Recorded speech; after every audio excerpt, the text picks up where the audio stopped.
Hello students, in the last lecture we were discussing gas laws and the last law which we discussed was Avogadro's law. बच्चों Avogadro's law जो है इसके अंदर हम एक general observation देखते हैं अबाउट गैसेस। तो Avogadro's law में हमने क्या पढ़ा था? Volume of gas is directly proportional to number of moles of gas at constant temperature and pressure। ठीक है, जब तक टेम्परेचर और प्रेशर कांस्टेंट है तो वॉल्यूम जो है वो डायरेक्टली प्रोपोर्शनल रहेगी number of moles of gas. तो यहां पर मैं एक डेफिनेशन लिखवा रहा हूं, if n is equal to 1, मतलब अगर गैस का एक मोल है, if n is equal to 1 mole, then the volume occupied by gas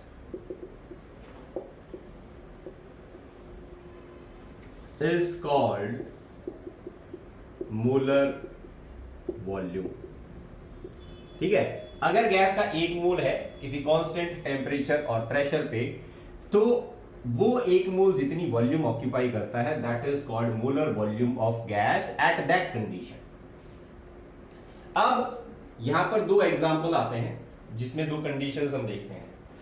at STP condition, एक कंडीशन है जिसको बोला जाता है एसटीपी कंडीशन। एसटीपी की फुल फॉर्म है स्टैंडर्ड टेम्परेचर एंड प्रेशर।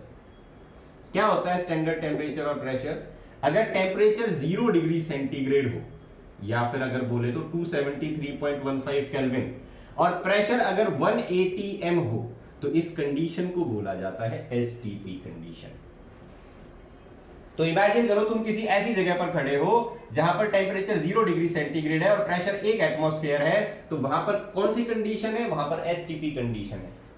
तो सपोज आप नॉर्थ पोल की तरफ है, नॉर्थ पोल जो है वहां पर हमारा एंटार्क्टिक ओशन होता है। एंटार्क्टिक ओशन मतलब सी लेवल आ गया, सी लेवल आ गया तो 1 एटमॉस्फेरिक प्रेशर हो गया। ठीक है, टेम्परेचर उस दिन वहां पर जो है वो किसी टाइम पे 0 डिग्री सेंटीग्रेड है, तो वहां पर कौन सी कंडीशन आ गई? एसटीपी कंडीशन आ गई। ठीक है, तो ये कंडीशन जो है, इस पर अगर हम कोई भी गैस ले लें और उस गैस का अगर एक मोल ले लें, so 1 mole, n is equal to 1 mole of any gas at STP condition, ये एक्सपेरिमेंटली ऑब्जर्व किया that it occupies 22.4 litre of volume. तो ये चीज आप याद रखना, अगर एसटीपी कंडीशंस हैं और गैस का एक मोल है तो वो कितनी वॉल्यूम ऑक्यूपाई करेगा? 22.4 लीटर्स। ठीक है, तो ये चीज एवोगैड्रोस लॉ का एप्लीकेशन है जो देखी गई, जनरली ऑब्जर्व की गई। तो अगर मैं ये कहूं मेरे पास हाइड्रोजन गैस है किसी सिलेंडर के अंदर, उस सिलेंडर का टेम्परेचर 0 डिग्री सेंटीग्रेड है, प्रेशर 180 एम है, और उस गैस जो सिलेंडर के अंदर गैस भर रखी है ये मैंने 1 मोल ली थी, 1 मोल गैस जो है उसके अंदर फिल की थी, तो वॉल्यूम कितनी ऑक्यूपाई करेगी ये गैस? 22.4 लीटर वॉल्यूम ऑक्यूपाई करेगी। फिक्स है ये वॉल्यूम। ठीक है, तो ये वॉल्यूम फिक्स है।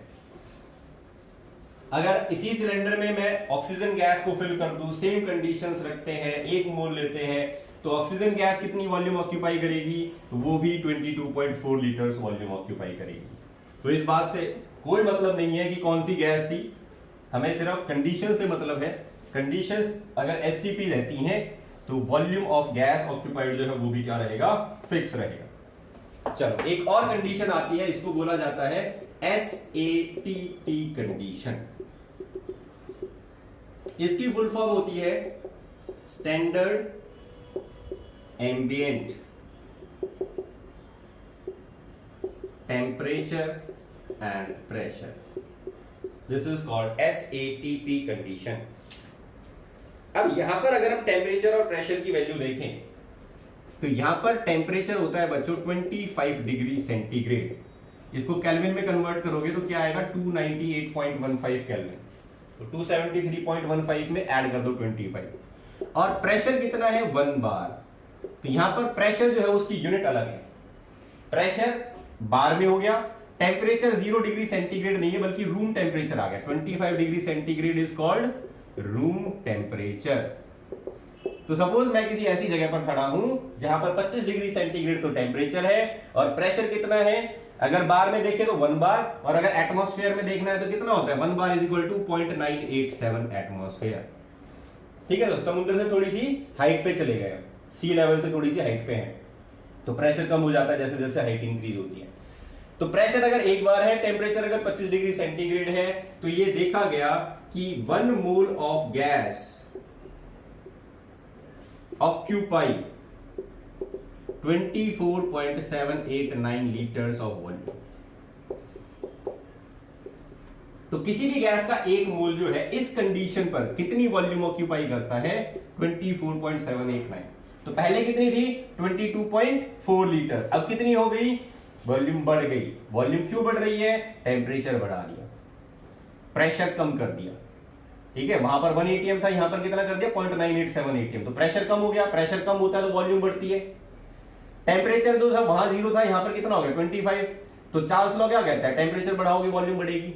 तो दोनों ही जो है वो चीजें क्या कर रही हैं, वॉल्यूम इंक्रीज को फेवर कर रही हैं। तो एसएटीपी कंडीशंस पे वॉल्यूम फिक्स रहती है, 1 mole of any gas at SATP conditions to occupy 24.789 litres of volume. तो बच्चों ये एवोगैड्रोस लॉ जो है इसकी एप्लीकेशन देखी गई इन दो अलग अलग कंडीशंस पर। ये दोनों कंडीशंस याद रख लेना, इन दोनों को यूज करके हम न्यूमेरिकल्स जो है वो सॉल्व कर सकते हैं। जैसे आपको एक क्वेश्चन अभी दे देता हूं, एवोगैड्रोस लॉ से रिलेटेड है ये क्वेश्चन आया, calculate the volume occupied by 0.5 moles of hydrogen at STP. बताओ क्या आएगी। तो देखो भाई आंसर जो है वो कैसे निकालना है, जब n की वैल्यू 1 होती है तो वॉल्यूम कितनी होती है एसटीपी कंडीशंस पर 22.4 लीटर। ठीक है, और जब n की वैल्यू 2 रहेगी, सॉरी n की वैल्यू जब 0.5 रहेगी तो वॉल्यूम कितनी आएगी। तो या तो सिंपली कैलकुलेट कर लो या फिर फॉर्मूला यूज करके कर लो। ठीक है, तो एक मोल जो है वो इतनी वॉल्यूम ऑक्यूपाई करता है, तो 0.5 कितनी करेगा, इसका हाफ कर दो 22.4 डिवाइडेड बाय 2, कितनी वॉल्यूम आ जाएगी 11.2 लीटर। सिंपल सा क्वेश्चन है। तो इस तरीके से हम सॉल्व कर सकते हैं। एक मोल जो है वो इतनी वॉल्यूम ऑक्यूपाई कर रहा है, तो 0.5 कितनी करेगा, मतलब आधा मोल कितनी करेगा, तो इसको जस्ट डिवाइड कर दिया। और अगर फॉर्मूला जल्दी करना है तो देखो क्या था, volume is directly proportional to n, तो यहां पर कांस्टेंट आएगा v is equal to constant k multiplied by n को इधर ले जाओ, v upon n is equal to constant. तो देखो भाई v अपॉन n जो है वो कांस्टेंट है, तो अगर इनिशियल कंडीशंस लेता हूं तो v1 n1, फाइनल कंडीशंस लेता हूं तो v2 n2, ये दोनों क्या आएंगे कांस्टेंट सेम आएंगे, तो सेम आ गया, मतलब v1 upon n1 is equal to v2 upon n2। v1 क्या दे रखा है 22.4, वैल्यू पुट करो 22.4 divided by number of moles कितने थे 1। यहां पर देखो v2 क्या है, कैलकुलेट करना है, नंबर ऑफ मोल्स कितने हैं 0.5, मतलब 1/2। तो 1/2 को हम कैसे लिखते हैं, 2 ऊपर चला जाएगा। ठीक है, ये 2 इधर आएगा जब सॉल्व करोगे तो v2 इज इक्वल टू क्या आ गया 22.4 डिवाइडेड बाय 2, आंसर आ गया हमारा। तो v2 is equal to 11.2 litre. तो या तो ये इक्वेशन यूज कर सकते हो, एवोगैड्रोस लॉ की इक्वेशन है, या फिर डायरेक्टली जो है वो वैसे भी कर सकते हो, कोई ज्यादा बड़ी चीज नहीं है ये। चलो अब चलते हैं नेक्स्ट क्वेश्चन के ऊपर। नेक्स्ट क्वेश्चन जो है इसमें पूछा गया, calculate the number of moles of oxygen gas having 5.6 liters of volume at STP। 5.6 litre volume है ऑक्सीजन गैस की, एसटीपी कंडीशन है, ये बताओ नंबर ऑफ मोल्स कितने हैं ऑक्सीजन गैस के। तो यही फॉर्मूला यूज करेंगे जो अभी हमने लिखा था। ठीक है, यहां पर देखो N1 जो है अगर 1 मोल रहेगा तो V1 की वैल्यू फिक्स रहेगी 22.4। तो क्वेश्चन में गिवन नहीं है, लेकिन आपको याद रखना है कि 1 मोल जो है वो 22.4 लीटर वॉल्यूम ऑक्यूपाई करता है। गिवन कंडीशन क्या है, 5.6 लीटर वॉल्यूम दे रखी है, तो V2 हमें गिवन है 5.6 लीटर। पूछ क्या रहा है ये बताओ नंबर ऑफ मोल्स कितने हैं। तो फॉर्मूला अभी बताया था V1 upon N1 is equal to V2 upon N2। V1 की value 22.4, number of moles 1 mole होता है, V2 कितनी दे रखी है 5.6, N2 पूछ रहा है, तो N2 क्या आ जाएगा N2 is equal to 5.6 divided by 22.4। तो इसको डिवाइड कर लो, नंबर ऑफ मोल्स आ जाएंगे तुम्हारे पास, कितने आते हैं, तो ये आ जाएगा 1/4, ठीक है, दैट इज 0.25। तो इतने मोल्स हैं हमारे पास ऑक्सीजन गैस के उस सिलेंडर के अंदर जिसमें 5.6 लीटर ऑक्सीजन गैस भरी हुई थी। तो ये हो गए बच्चों numericals based on Avogadro's law. चलिए अब चलते हैं नेक्स्ट लॉ पे। नेक्स्ट लॉ जो है हमारा, this is called Gay-Lussac's law, या फिर इसको अमंटन्स लॉ भी बोला जाता है। फोर्थ लॉ, गे-लुसैक्स लॉ, या इसको एमंटन्स लॉ भी कहते हैं। क्या बोला गया है इस लॉ के अंदर, तो ये लॉ जो है वो प्रेशर और टेम्परेचर का रिलेशन बताता है। तो यहां पर स्टेटमेंट है, eight constant volume of a gas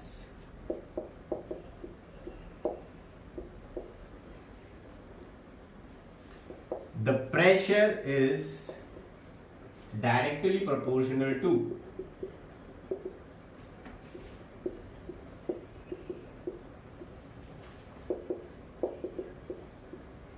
temperature of gas। ठीक है, तो जब तक गैस की वॉल्यूम कांस्टेंट है, जो प्रेशर है वो किस पे डिपेंड करेगा, directly proportional to temperature of gas.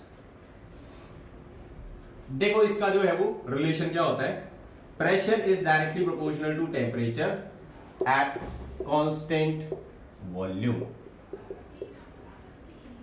तो इसको हम प्रोपोर्शनैलिटी कांस्टेंट अगर लगाएं तो K इंटू टी लिख देते हैं, where K is proportionality constant, this is called proportionality constant. ठीक है, और यहां पर हम क्या लिख सकते हैं, P upon T is equal to K। तो P अपॉन टी की वैल्यू किसके बराबर आ गई, K के बराबर आ गई। K क्या है, कांस्टेंट है।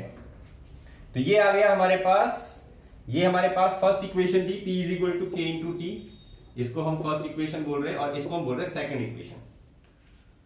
ठीक है, अब देखो बच्चों, अगर मैं इस फर्स्ट इक्वेशन को यूज करके एक ग्राफ बनाऊं प्रेशर वर्सेस वॉल्यूम का, तो ग्राफ कैसा आएगा, using equation first, P is equal to K into T लिखा हुआ है, अगर इसको मैं ऐसे लिख दूं +0, तो इक्वेशन ओवरऑल जो है वो वैसी ही रहती है जैसी यहां पर हमने लिखी हुई है, कोई इफेक्ट नहीं पड़ा। अब इसको अगर मैं y एक्सिस पे लेता हूं, ये m हो गया, ये x हो गया, ये c हो गया। y एक्सिस पे क्या लेना है, प्रेशर, x एक्सिस पे क्या लेना है, टेम्परेचर। तो ग्राफ बनेगा प्रेशर वर्सेस टेम्परेचर। तो लाइन कैसी आएगी, स्ट्रेट लाइन, और ये क्या रहता है, स्लोप, ये क्या रहता है, इंटरसेप्ट। तो अकॉर्डिंग टू दिस लाइन, ये लाइन स्टार्ट होगी ओरिजिन से, क्योंकि इंटरसेप्ट 0 है, और स्लोप क्या आ रहा है, पॉजिटिव। स्लोप पॉजिटिव आ रहा है तो लाइन जाएगी ऊपर की तरफ। क्योंकि इस लाइन के अंदर हमने क्या किया था, इस इक्वेशन के अंदर हमने वॉल्यूम को कांस्टेंट रखा हुआ था, तो ये ग्राफ बनाया गया है एट अ कांस्टेंट वॉल्यूम। और कोई भी ग्राफ जब कांस्टेंट वॉल्यूम पे बनाया जाता है तो उस ग्राफ को बोला जाता है आइसोकोर।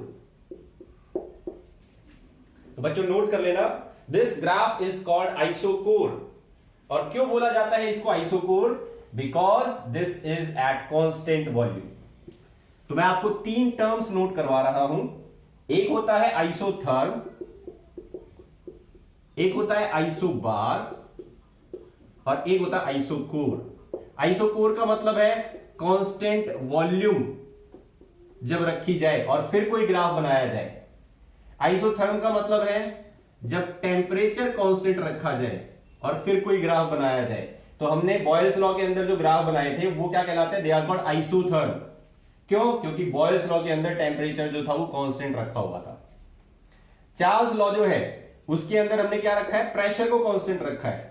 तो प्रेशर को कांस्टेंट रखा है तो वहां पर जितने भी ग्राफ हैं वो क्या कहलाएंगे, दे आर कॉल्ड आइसोबार्स। और गे-लुसैक्स लॉ में हमने क्या किया है, हमने वॉल्यूम को कांस्टेंट रखा है। तो वॉल्यूम को कांस्टेंट रखा है तो इसको क्या बोलेंगे, दिस इज अ आइसोकोर। तो ग्राफ्स को हमने नाम दे रखे हैं क्योंकि ग्राफ जो हम बना रहे हैं वो अलग अलग कंडीशंस पर बना रहे हैं। तो इस तरीके से बच्चों आपके पास ये ग्राफ आएगा प्रेशर वर्सेस टेम्परेचर का, इस तरीके से। और इसमें स्लोप जो रहेगा वो हमारा इस कांस्टेंट के बराबर रहेगा और इंटरसेक्शन पॉइंट जो है वो ओरिजिन से शुरू होगा। अब देखो, अगर हम वॉल्यूम को कांस्टेंट रखें लेकिन टेम्परेचर बढ़ा दें, तो सपोज हमारे पास एक सिलेंडर है, इस सिलेंडर के अंदर हमने एक गैस को फिल कर रखा है, ठीक है, इसके ऊपर एक पिस्टन लगा रखी है, तो इसके अंदर मैंने 10 लीटर ऑक्सीजन गैस भर दी। 10 लीटर ऑक्सीजन गैस जब भरी तो इस गैस का टेम्परेचर मान लो suppose the temperature is T1 और यहां पर गैस का प्रेशर जो है उसको हम मान रहे हैं P1। तो ये हमारी नॉर्मल कंडीशंस है। अब हमने क्या किया, हमने इस गैस को हीट करना शुरू कर दिया। सेकंड कंडीशन में गैस को हीट करेंगे तो टेम्परेचर बढ़ेगा, टेम्परेचर बढ़ेगा तो मॉलिक्यूल्स की काइनेटिक एनर्जी बढ़ेगी, और मॉलिक्यूल्स की काइनेटिक एनर्जी बढ़ेगी तो वो ज्यादा स्पीड से टकराएंगे इस कंटेनर की दीवार से, ज्यादा स्पीड से टकराएगा तो प्रेशर बढ़ जाएगा। तो अब टेम्परेचर हो गया T2 बढ़ के और प्रेशर हो गया P2 जब मैंने इसको हीट किया तब। लेकिन सिलेंडर के अंदर से गैस तो बाहर गई नहीं, तो गैस की वॉल्यूम तो अभी भी उतनी है, ठीक है। तो हम क्या कर रहे हैं, हमने अपनी पिस्टन को इसी पॉइंट के ऊपर मेंटेन करके रखा हुआ है कि वॉल्यूम जो है वो चेंज ना हो।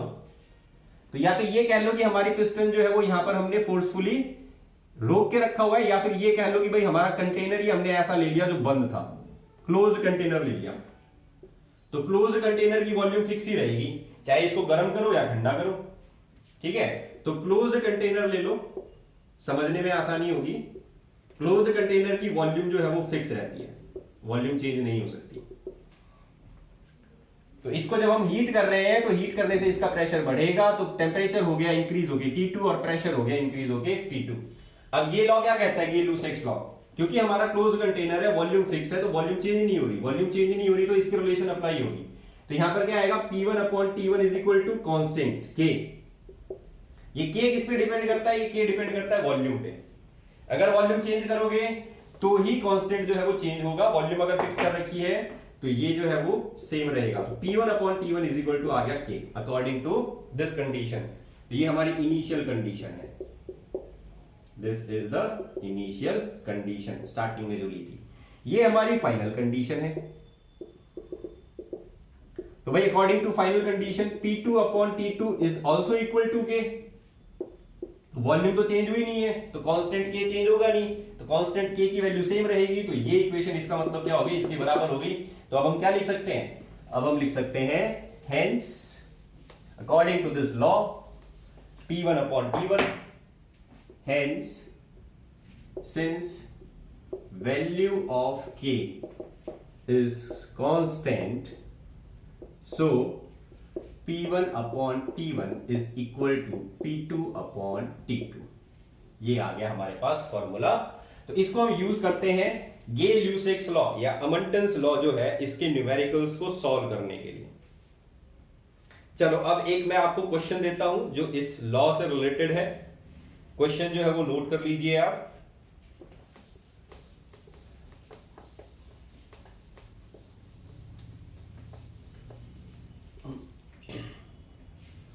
A 10 liter container is filled with the gas। आपके पास एक कंटेनर है, इस कंटेनर की वॉल्यूम कितनी है, 10 लीटर। इसको हमने एक गैस से फिल कर रखा है और इस गैस का प्रेशर जो है वो है 280 m और टेम्परेचर दे रखा है 0 डिग्री सेंटीग्रेड। ये दो चीजें हैं। अब ये कह रहा है कि एट व्हाट टेम्परेचर इस कंटेनर को हम कितने टेम्परेचर पे हीट करें कि इसका प्रेशर इंक्रीज होके 2.5 atm हो जाए। और ध्यान रखो बच्चों, क्वेश्चन में क्या कह रखा है, क्लोज्ड कंटेनर है, तो इसका मतलब कोई पिस्टन नहीं लगी हुई। मतलब उसने जब ये टर्म यूज किया तो उसने तुम्हें इनडायरेक्टली ये बोल दिया volume is fixed.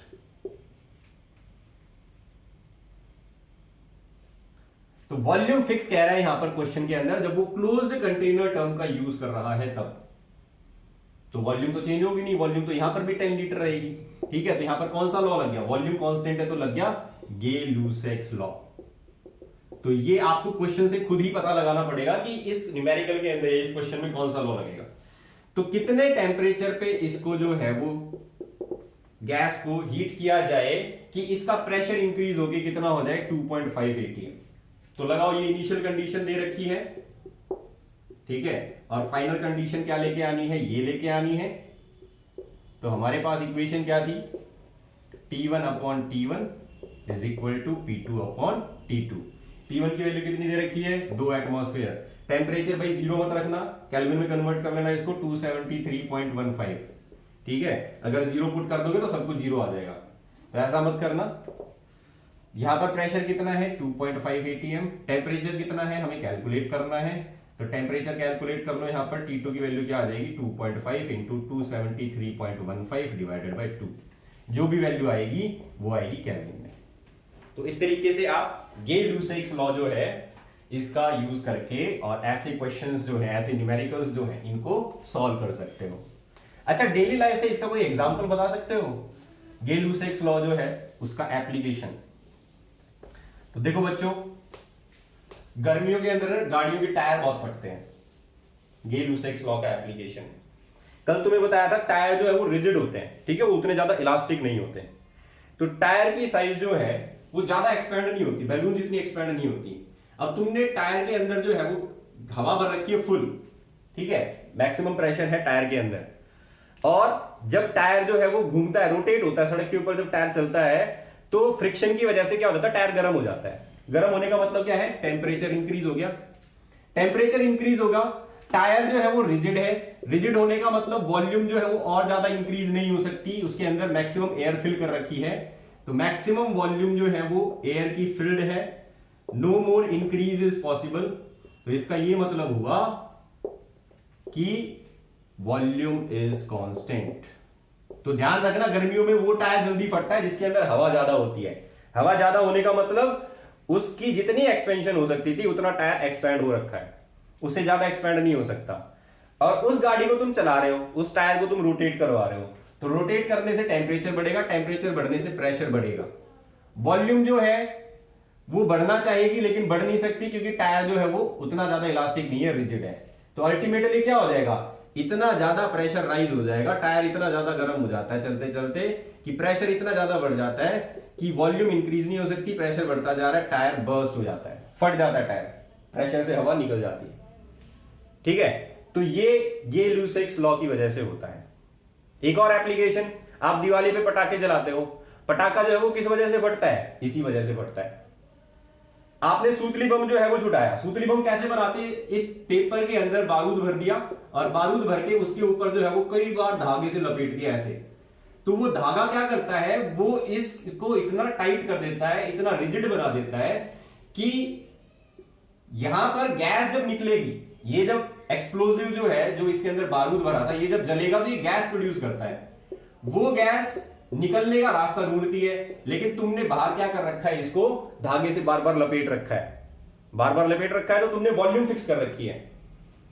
Gas continuously जो है, बारूद जल रहा है, गैस बन रही है, गैस बन रही है, तो प्रेशर बढ़ रहा है, प्रेशर बढ़ रहा है, लेकिन वॉल्यूम चेंज नहीं हो रही, ठीक है। तो जलने की वजह से, बारूद जलने की वजह से टेम्परेचर राइज होता है, प्रेशर भी राइज होता है, और अल्टीमेटली एक ऐसी स्टेज आ जाती है जब ये जो हमारा कंटेनर हमने बना रखा था वो एट लास्ट जाके प्रेशर को बियर नहीं कर पाता और फट जाता है।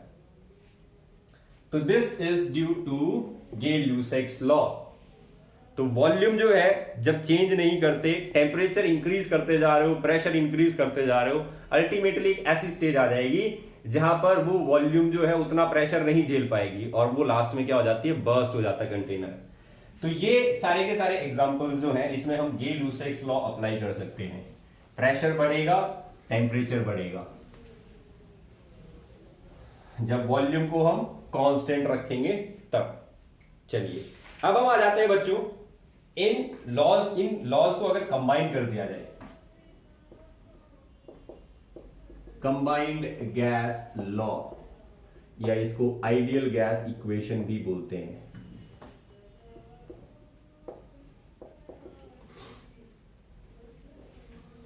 तो आइडियल गैस इक्वेशन या फिर कंबाइंड गैस लॉ, तो डेफिनेशन लिख लो आइडियल गैस इक्वेशन की क्या होती है।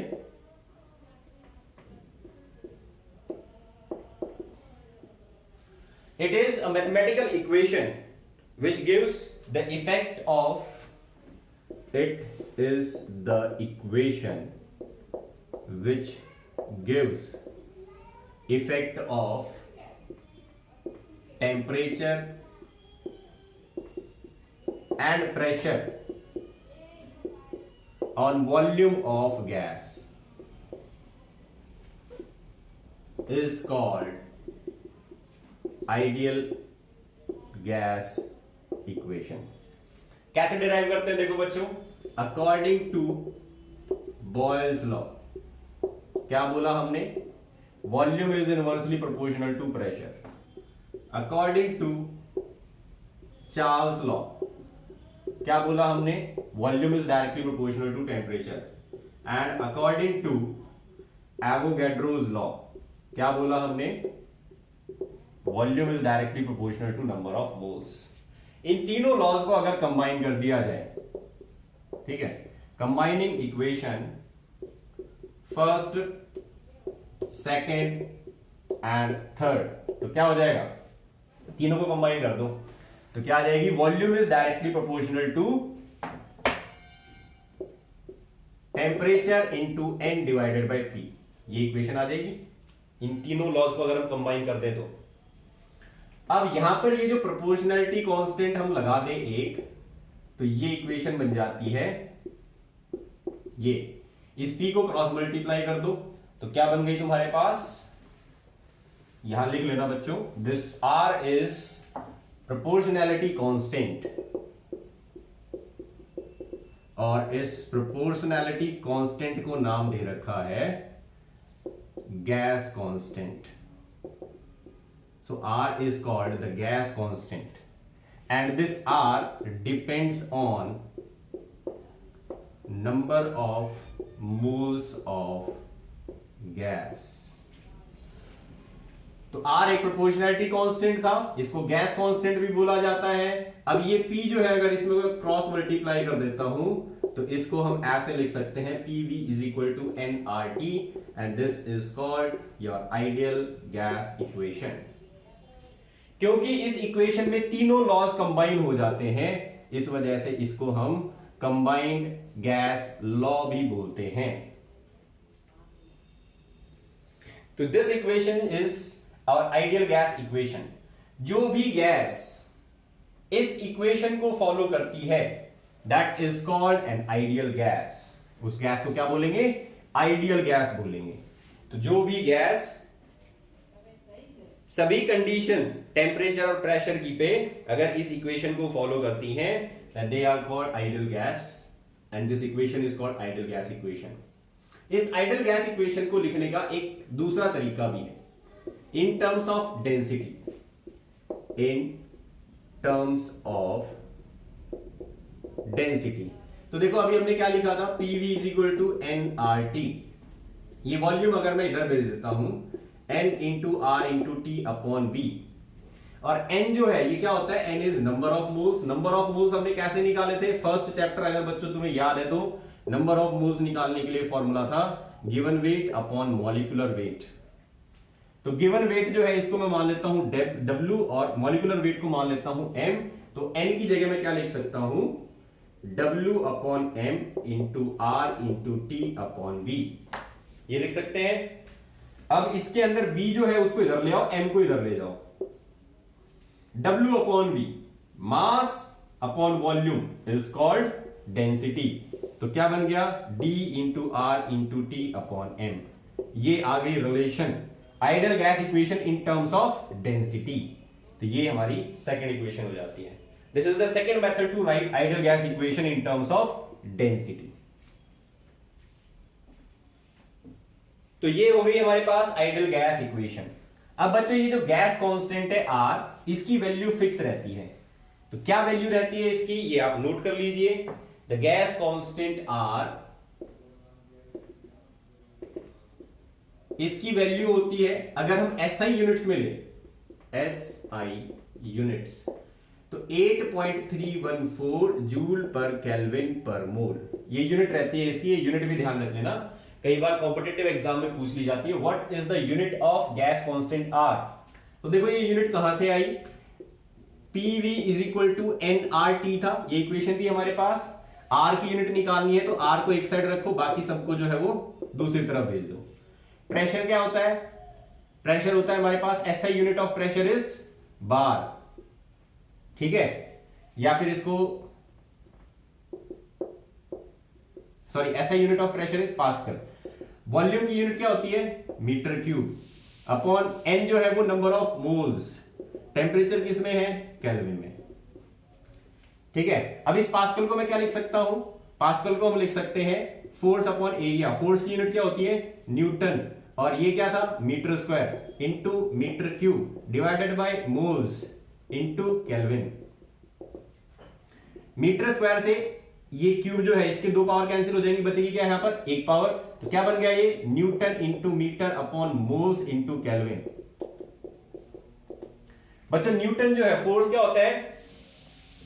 मास इंटू एक्सेलरेशन, ठीक है। फोर्स क्या होता है? Mass into acceleration. और यहां पर हम यहां तक नोट कर लेना, इससे आगे मैं बता रहा हूं आपको। यूनिट आ गई हमारे पास newton into metre upon moles into kelvin.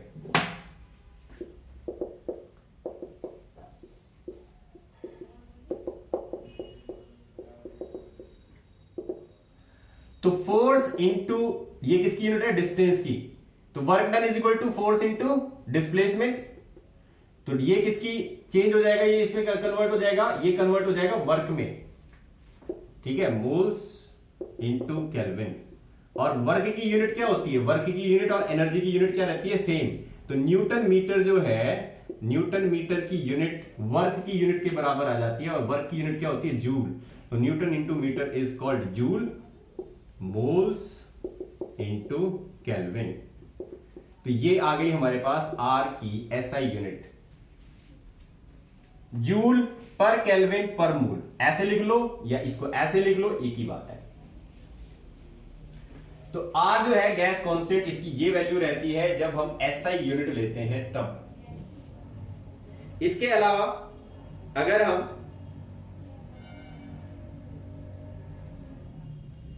Pressure को एटमॉस्फेयर में ले लें तो इसकी यूनिट आएगी 0.0821 लीटर एटमॉस्फेयर पर केल्विन पर मोल। तो वॉल्यूम की यूनिट मीटर क्यूब की बजाय क्या ली जाए? लीटर में। प्रेशर की यूनिट जो है वो ली जाए एटमॉस्फेयर में। तो ये यूनिट बनती है गैस कांस्टेंट आर की, अगर यूनिट्स लीटर एटमॉस्फेयर में दे रखी है तो। अब इसी चीज को, ये जो जूल्स है, इसको मैं कन्वर्ट कर सकता हूं सीजीएस सिस्टम में। तो देखो यहां पर CGS system,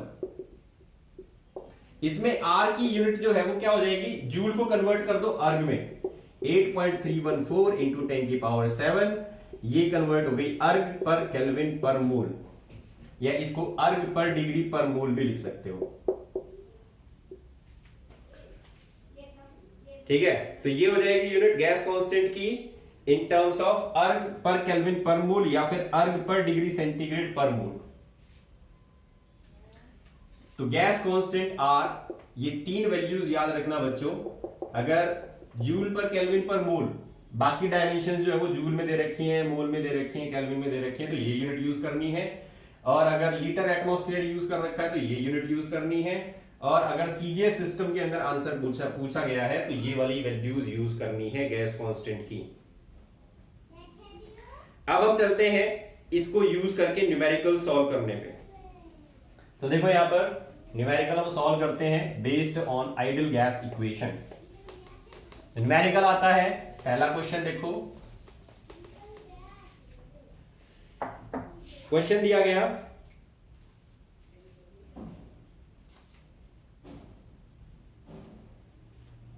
calculate the number of moles of hydrogen, calculate number of moles of hydrogen, n calculate करना है।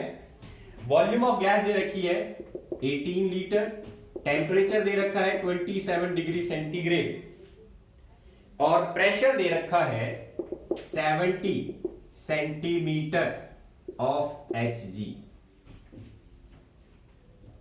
R की वैल्यू जो है जो हमें यूज करनी है वो भी गिवन है 0.0821 लीटर एटमॉस्फेयर पर केल्विन पर मोल, ये वैल्यू हमें दे रखी है आर की। तो हमें बताना है कि what is the number of moles, और ये कैलकुलेट करने के बाद में हमें बताना है व्हाट इज द मॉलिक्यूलर मास। ठीक है, तो देखो कैसे सॉल्व करेंगे इस इक्वेशन को। अभी हमने पढ़ा था PV is equal to nRT, this is ideal gas equation. Pressure जो है उसकी यूनिट क्या दे रखी है, सेंटीमीटर। तो देखो बच्चों 70 सेंटीमीटर ऑफ Hg गिवन है, इसको अगर मैं मिलीमीटर में कन्वर्ट करूं तो क्या हो जाएगा, 10 से मल्टीप्लाई कर लो तो कितना आ जाएगा, 700 mm ऑफ Hg। और हमने क्या पढ़ा था कि एक एटमॉस्फेयर किसके बराबर होता है, 760 mm Hg के बराबर होता है एक एटमॉस्फेयर। तो 700 mm Hg कितने एटमॉस्फेयर के बराबर हो जाएगा, तो इसको भाई डिवाइड कर दो, तो यहां पर जो है 700 mm Hg जो है उसके अंदर कितने आ जाएंगे, 1/760 इंटू 700 mm Hg। ठीक है, तो इतने एटमॉस्फेयर आ जाएंगे, इसको जब एटमॉस्फेयर में कन्वर्ट करोगे तो इतना एटमॉस्फेयर आ जाएगा, इसको कैलकुलेट कर लो। तो ये आ गया हमारा प्रेशर। तो प्रेशर की यूनिट हम किस में ले आए, एटमॉस्फेयर में, क्योंकि हमें गैस कांस्टेंट ये वाला यूज करना है। ठीक है, वॉल्यूम हमें किस में दे रखी है, लीटर में, तो यहां पर लीटर है। टेम्परेचर हमें दे रखा है सेंटीग्रेड में, तो टेम्परेचर चाहे सेंटीग्रेड में हो चाहे यहां पर केल्विन में हो, तो इससे ज्यादा डिफरेंस नहीं पड़ता, बट स्टिल आप जो है वो इसको केल्विन में कन्वर्ट कर लेना। ठीक है, तो 27 प्लस 273 केल्विन में कन्वर्ट करोगे ये बन जाएगा 300 केल्विन। और नंबर ऑफ मोल्स हमें कैलकुलेट करने हैं, एन की वैल्यू हमें कैलकुलेट करनी है। तो भाई पुट करो, अब प्रेशर की वैल्यू कितनी आई, 700 डिवाइडेड बाय 760।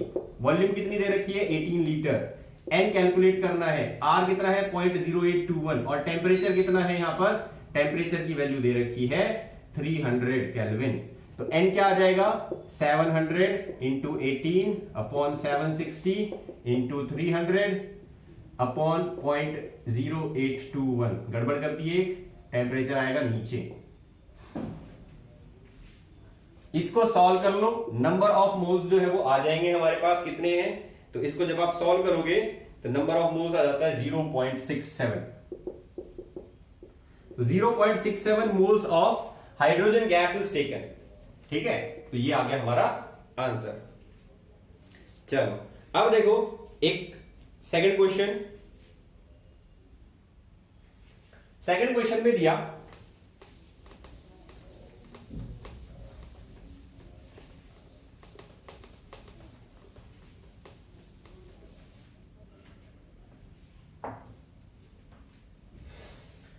तुम्हारे पास एक गैस है, इस गैस का टेम्परेचर दे रखा है 27 डिग्री सेंटीग्रेड और इसका प्रेशर दे रखा है 180 m, और ये गैस वॉल्यूम ऑक्यूपाई करती है V लीटर्स। तो यही गैस जो है वो कितनी वॉल्यूम ऑक्यूपाई करेगी एट 177, वॉल्यूम कितनी ऑक्यूपाई करेगी अगर टेम्परेचर 177 डिग्री सेंटीग्रेड हो और प्रेशर कितना हो 1.580 m। तो देखो बच्चों यहां पर हमें नंबर ऑफ मोल्स नहीं दे रखे, ठीक है, हम R की वैल्यू, ये लीटर में दे रखा है, ये एटमॉस्फेयर में दे रखा है, तो हम R की वैल्यू लेते हैं 0.0821 लीटर एटमॉस्फेयर पर केल्विन पर मोल। तो यहां पर अगर हम आइडियल गैस इक्वेशन लगाते हैं तो PV is equal to nRT, ये आएगा। n जो है वो मुझे नहीं पता है, तो n इज इक्वल टू क्या हो गया, PV अपॉन RT, ये इक्वेशन आ गई। क्योंकि गैस जो है वो कंटेनर के अंदर ही है, गैस को ना तो निकाला गया ना उसके अंदर और गैस जो है वो डाली गई, टेम्परेचर चेंज कर रहे हैं, प्रेशर चेंज हो रहा है, वॉल्यूम चेंज हो रही है। तो इसका मतलब सिलेंडर जो था वो कैसा था, मूवेबल पिस्टन के साथ फिटेड था। ठीक है, तो टेम्परेचर बढ़ा रहे हैं तो गैस का प्रेशर बढ़ गया, प्रेशर बढ़ गया तो गैस जो है वो वॉल्यूम इंक्रीज हो गई, और वॉल्यूम इंक्रीज हो गई तो तीनों चीजें चेंज हो गई यहां पर। तो भाई अकॉर्डिंग टू दिस क्वेश्चन यहां पर भी क्या रहेगा, नंबर ऑफ मोल्स सेम रहेगा, क्योंकि गैस ना तो एस्केप कर रही है ना हमने कोई नई गैस उसके अंदर ऐड की है। नंबर ऑफ मोल्स जो है वो दोनों जगह क्या रहेगी, same, because amount of gas is same. तो यहां पर अगर इनिशियल कंडीशंस ये मान ली जाए कि प्रेशर इतना है, टेम्परेचर इतना है, वॉल्यूम इतनी है, तो P1 B1 is equal to n into R into T1। R किस पे डिपेंड करता है, R डिपेंड करता है नंबर ऑफ मोल्स पे। नंबर ऑफ मोल्स अगर सेम है तो R की वैल्यू क्या रहेगी, सेम रहेगी। ठीक है, तो n इज इक्वल टू क्या आ गया यहाँ पर, ये कंडीशन हो गई P2, ये T2 और V2 हमसे कैलकुलेट करवा रहा है, तो P2 V2 upon R into T2 equation आ गई। तो P1 V1 upon R into T1 is equal to P2 V2 upon R into T2। तो इन दोनों को हम कंबाइन कर देते हैं, कंबाइन करके क्या इक्वेशन बन जाती है, P1 V1 upon T1 is equal to P2 V2 upon R T2। R से R कैंसिल, इक्वेशन बन गई P1 V1 upon T1 is equal to P2 V2 upon T2। एक और नया तरीका आइडियल गैस इक्वेशन को लिखने का। दो अलग अलग कंडीशंस पर अगर किसी गैस को जो है वो ट्रीट किया जाए तो वो इस इक्वेशन को फॉलो करती है। This is also called combined gas law. Note कर देना इस फॉर्मूले को। तो अगर हमें पांच चीजें दे रखी हैं, प्रेशर दे रखा है, इनिशियल प्रेशर, टेम्परेचर दे रखा है, इनिशियल वॉल्यूम दे रखी है, फाइनल टेम्परेचर दे रखा है, फाइनल प्रेशर दे रखा है, फाइनल वॉल्यूम पूछ रहा है, तो 6 चीजें रिक्वायर्ड है, 6 में से 5 दे रखी है, एक निकालनी है, ये फॉर्मूला यूज होगा। ठीक है, तो इस फॉर्मूले में वैल्यू पुट करो। अब हमें क्या निकालना है, वॉल्यूम निकालनी है V2, तो P2 दे रखा है, टेम्परेचर दे रखा है, यहां पर प्रेशर दे रखा है, वॉल्यूम दे रखा है, टेम्परेचर दे रखा है। तो वैल्यू पुट करते हैं भाई, क्या आ जाएगा देखो,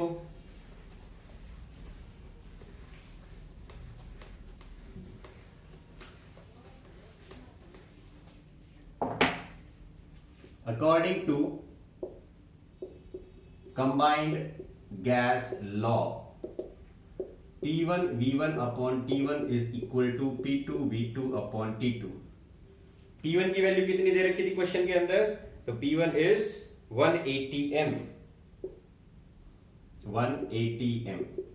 मल्टीप्लाइड बाय वॉल्यूम कितनी दे रखी है, यहां पर वॉल्यूम हमने दे रखी है V लीटर। टेम्परेचर कितना था यहां पर 27 डिग्री सेंटीग्रेड, तो 27 डिग्री सेंटीग्रेड का मतलब क्या हो गया 300 kelvin is equal to, pressure increase हो गया, कितना हो गया 1.5 atm। वॉल्यूम कितनी है हमें कैलकुलेट करना है, नहीं पता, और टेम्परेचर कितना कर दिया 177, तो भाई 273 में 177 ऐड कर दो, क्या आ जाएगा 450। तो ये हमारे पास फॉर्मूला है और ये वैल्यूज हैं। अब भाई इसको सॉल्व कर लो आप, ठीक है, तो V2 क्या आ जाएगा 450 अपॉन 300 इंटू 1.5, 10 30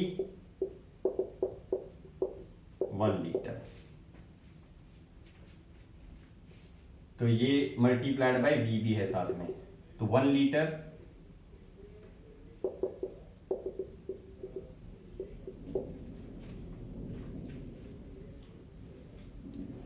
तो ये आ जाएगी हमारे पास वॉल्यूम।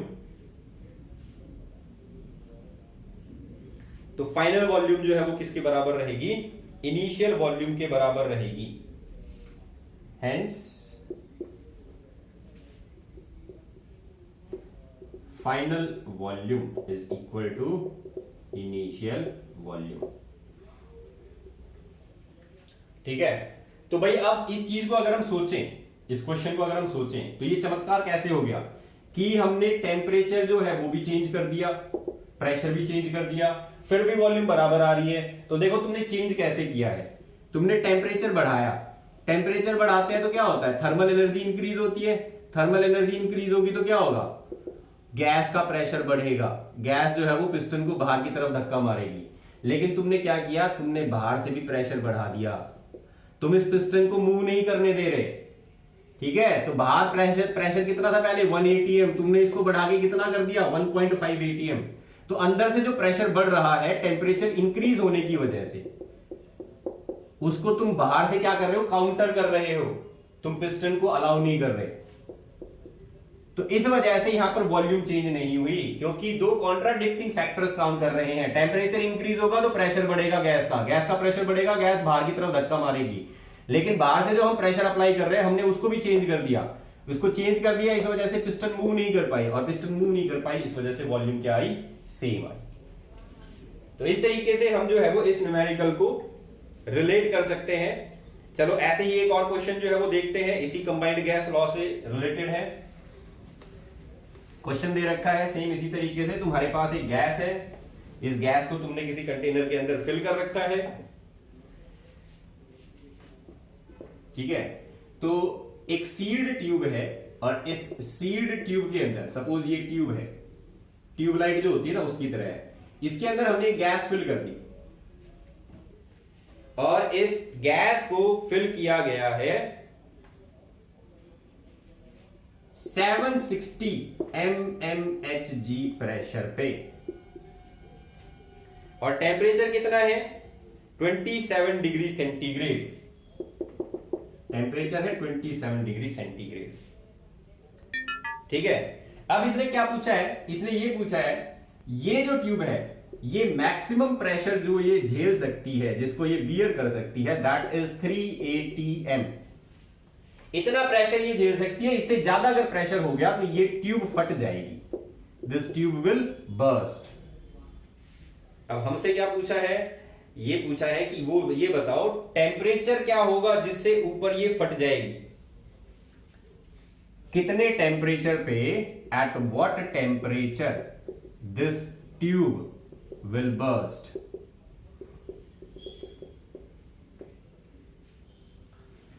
तो कैसे निकालेंगे, देखो बच्चों, इसको सील्ड ट्यूब है, ठीक है। ट्यूब कैसी है, सील्ड है, मतलब इसकी वॉल्यूम फिक्स है, वॉल्यूम चेंज नहीं हो सकती। तो यहां पर हम क्या करते हैं, हम दो चीजें लिख देते हैं। पहली तो है इनिशियल कंडीशन। इनिशियल कंडीशन क्या है, जिस कंडीशन पे इस गैस को भरा गया है, तो प्रेशर जो है वो कितना दे रखा है 760 mmHg। भाई इसको एटमॉस्फेयर में कन्वर्ट कर लो, कितने एटमॉस्फेयर के बराबर हो जाता है 180 m के बराबर। टेम्परेचर कितना दे रखा है 27, तो केल्विन में कन्वर्ट करूंगा तो कितना हो जाएगा 300 केल्विन। वॉल्यूम कितनी दे रखी है, इसको मैं मान लेता हूं V, ठीक है। वॉल्यूम V1 जो है वो किसके बराबर है, V के बराबर है। तो ये तीन कंडीशंस हो गई। अब हमने क्या करना है, हमने इस ट्यूब को गर्म करना है। जब गर्म करेंगे तो इस ट्यूब के अंदर प्रेशर बढ़ेगा, प्रेशर बढ़ेगा तो एक ऐसी स्टेज आ जाएगी जब ये ट्यूब फट जाएगी। तो इसने हमें ये बताने के लिए एक क्वांटिटी दे रखी है कि ये ट्यूब मैक्सिमम 3 एटमॉस्फेयर का प्रेशर जो है वो बियर कर सकती है। तो भाई मैक्सिमम प्रेशर जो है 380 m है, तो यहीं पर निकाल लो। यहां पर कितना टेम्परेचर लगेगा 3 एटमॉस्फेरिक प्रेशर तक पहुंचने के लिए। वॉल्यूम है जो हमारी गैस की वो चेंज नहीं हो सकती, वॉल्यूम जो है वो सेम है। तो हम कंबाइंड गैस इक्वेशन अगर लगाएं तो क्या हो जाएगा, P1 V1 upon T1 is equal to P2 V2 upon T2। P1 की वैल्यू कितनी दे रखी है 180 है, ठीक है, मल्टीप्लाइड बाय वॉल्यूम कितनी है V, टेम्परेचर कितना था 300 kelvin is equal to P2 कितना है 3 एटमॉस्फेयर, 3 एटमॉस्फेयर से ऊपर ये फट जाती है। तो यहां पर ये निकालो 3 एटमॉस्फेयर तक आते आते कितना टेम्परेचर चाहिए, वॉल्यूम कितनी है V, टेम्परेचर हमें कैलकुलेट करना है, V से V कैंसिल, तो टेम्परेचर कितना आ जाएगा, टेम्परेचर आ जाएगा 3 इंटू 300 900 केल्विन। 900 केल्विन से ऊपर टेम्परेचर करोगे तो प्रेशर और बढ़ेगा, प्रेशर और बढ़ेगा, तो ये 3 एटमॉस्फेयर से ज्यादा हो जाएगा और 3 एटमॉस्फेयर से ज्यादा होती है ट्यूब फट जाएगी। तो ये वो मिनिमम टेम्परेचर है जिस पर ट्यूब नहीं फटती है, इससे ज्यादा होते ही टेम्परेचर जो है वो ट्यूब फट जाती है। तो हम क्या लिख सकते हैं अब यहां पर आंसर में, above 900 kelvin the tube will burst. Above 900 kelvin temperature tube will burst. तो ये आ जाएगा हमारे पास इस क्वेश्चन का आंसर। इस तरीके से हम जो है वो कंबाइंड गैस या फिर आइडल गैस इक्वेशन के न्यूमेरिकल्स जो हैं वो सॉल्व कर सकते हैं। एक क्वेश्चन और बता देता हूं जो हमने कंबाइंड गैस लॉ का डेंसिटी वाला फॉर्मूला लिखा था उससे रिलेटेड। तो देखो यहां पर क्वेश्चन जो है उसमें क्या दे रखा है, क्वेश्चन में दे रखा है what is the density of SO2 gas. SO2 gas है हमारे पास, इसकी डेंसिटी बतानी है कितनी होगी, ठीक है। टेम्परेचर गिवन है 27 डिग्री सेंटीग्रेड और प्रेशर दे रखा है 2 एटमॉस्फेयर। तो हमें डेंसिटी बतानी है। तो हमारे पास एक कंटेनर है, कंटेनर के अंदर हमने SO2 गैस जो है इसको फिल कर रखा है, टेम्परेचर इतना, प्रेशर इतना, डेंसिटी पूछी गई है कितनी है। तो फॉर्मूला कौन सा यूज करेंगे, हमने लिखा था P = DRT/m। अब प्रेशर जो है वो दे रखा है, डेंसिटी निकालनी है, आर गैस कांस्टेंट होता है, वैल्यू फिक्स रहती है, टी टेम्परेचर दे रखा है, एम क्या होता है, M is the molecular mass, molecular mass किसका, गैस का। गैस कौन सी है, SO2 गैस। तो SO2 का मॉलिक्यूलर मास कितना होता है, सल्फर का होता है 32, ऑक्सीजन का होता है 16 इंटू 2, तो 32 प्लस 32 इज 64। तो 64 जो है वो यहां पर AMU इसका मॉलिक्यूलर मास होगा। तो रखो अब वैल्यू, प्रेशर की वैल्यू रखते हैं 2 atm is equal to, density calculate करनी है, आर की वैल्यू क्या लेनी पड़ेगी, ये एटमॉस्फेयर में दे रखा है, इसको केल्विन में कन्वर्ट कर लो, ठीक है। तो लीटर एटमॉस्फेयर 0.0821 ये यूनिट लेंगे। टेम्परेचर कितना दे रखा है 300 kelvin, divided by molecular mass कितना है 64। सॉल्व करोगे आंसर आ जाएगा, डी निकाल लेना, 2 इंटू 64 डिवाइडेड बाय 0.0821 इंटू 300। तो यहां पर आंसर आ जाता है डेंसिटी का 5.16 ग्राम पर लीटर। तो ग्राम पर लीटर आ जाएगा, क्यों आएगा ग्राम पर लीटर, क्योंकि ये जो गैस कांस्टेंट है इसकी वैल्यू क्या होती है, यूनिट क्या होती है, लीटर एटमॉस्फेयर पर केल्विन पर मोल। तो ग्राम पर सेंटीमीटर क्यूब मत लिखना, ग्राम पर लीटर आएगा आंसर, ठीक है। तो यहां पर केल्विन से केल्विन कैंसिल हो जाएगा, ठीक है, और यहां पर मोल से मोल कैंसिल हो जाएगा, तो ये हमारे पास लास्ट में बच जाएगी डेंसिटी की वैल्यू। तो इस तरीके से बच्चों आइडियल गैस इक्वेशन जो है उसको हम यूज करके और न्यूमेरिकल्स सॉल्व कर सकते हैं।